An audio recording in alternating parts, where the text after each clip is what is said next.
Akira listeners, let's learn sumo. I'm Clayton. Welcome to the podcast. Thanks for joining me again. You can join me on X or Instagram at Let's Learn Sumo and YouTube where this is restreamed. And I put the odd video episode up. More to come. You can also drop me a message or a comment on any of those platforms. I normally respond.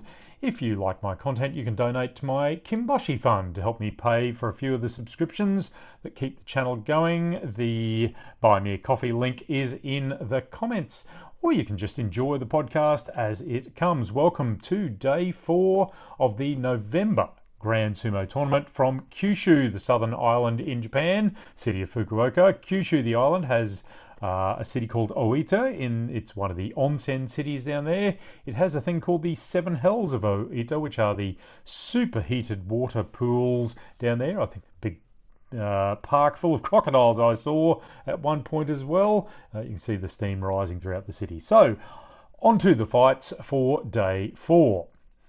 Onosato, well, he couldn't get a much easier win than tonight against the former Ozeki Kirishima. Really good touchy-eye, but he just shifted to the right, grabbed Kirishima by the neck and yanked him down.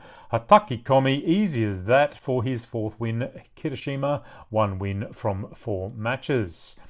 Hoshoryu seems to be, and I say this with a bit of hope in my heart, learning a bit of patience in how he goes about his sumo at Yokozuna rank. Wakataka Kage tonight, he came out really hard in the touch-eye.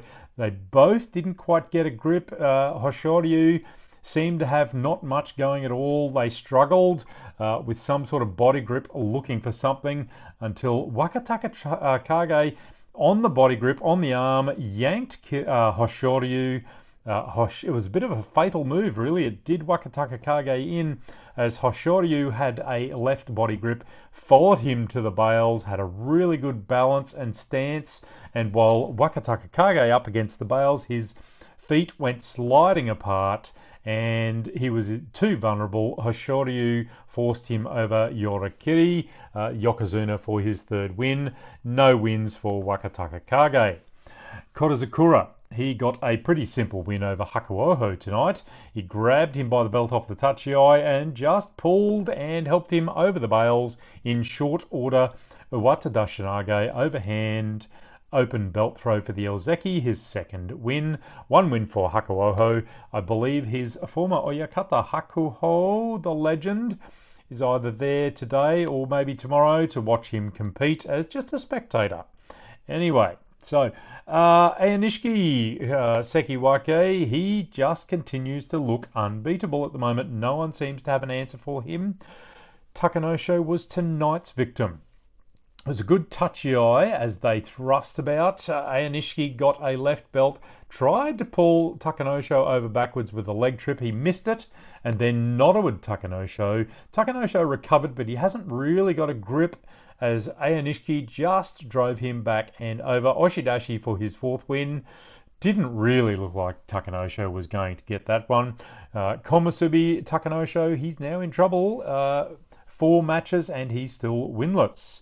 Tamawashi executed what can only be called a face-nage on Hiradumi.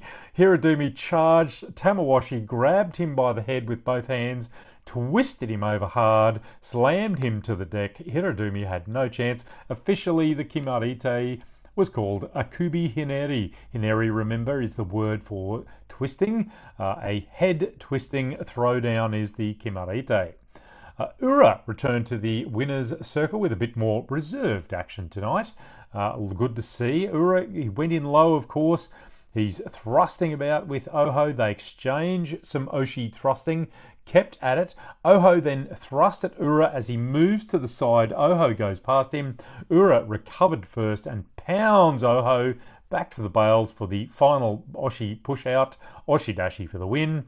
For his 2nd, Oho still on 2 as well. Atami Fuji, he withstood the Nodowa and Oshi from Abi, just got a little bit inside him, returned the favour for an Oshidashi win. Atami Fuji on 3. Ichi Yamamoto and Tsurunumi from Okinawa, they faced off. Ichi came out firing with some thrusts to get Tsurunumi going backwards. Tsurunumi drove forward, got a deflection on Ichi.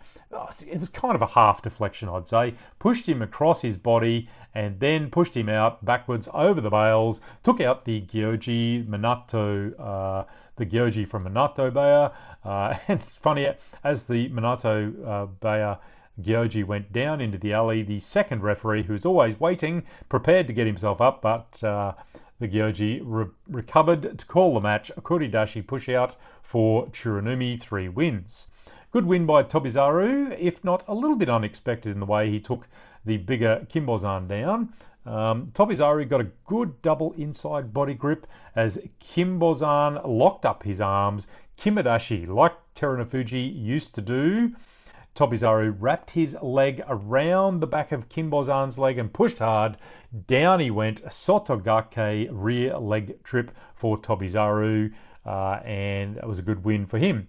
Daisho, he got some good thrusting going for a win over Midori Fuji. Kota Shoho, he ignored the belt grip that Roga got on him and just Oshi-powered Roga back and over the bales. That was his third win.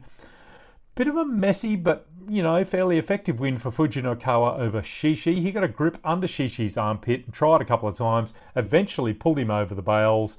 Not sure why, but they called it a Yorikiri. To me, it looks a lot more like a Kotanage arm lock throw. Even a body throw Sukinage I probably would have been happy with. Yorikiri? No, I don't get that one. Nishiki Fuji, he pulled a scooping body drop on Chiyashoma, got hold of the leg and tipped him over. Kamata Sukui over arm scooping body drop. Kamata Sukui. Let me get that one right. So that was an unusual one. There was one of those Kimarite Kamata Sukui in Juryo on day 1, I believe. So that's it for day 4. The favourites, Onosato and Aon Nishiki, still without a loss. They are travelling along fairly well, the pair of them. Can't see anyone overtaking either of those guys just yet. So that's it. Join me again, folks. Hakioi, let's learn sumo.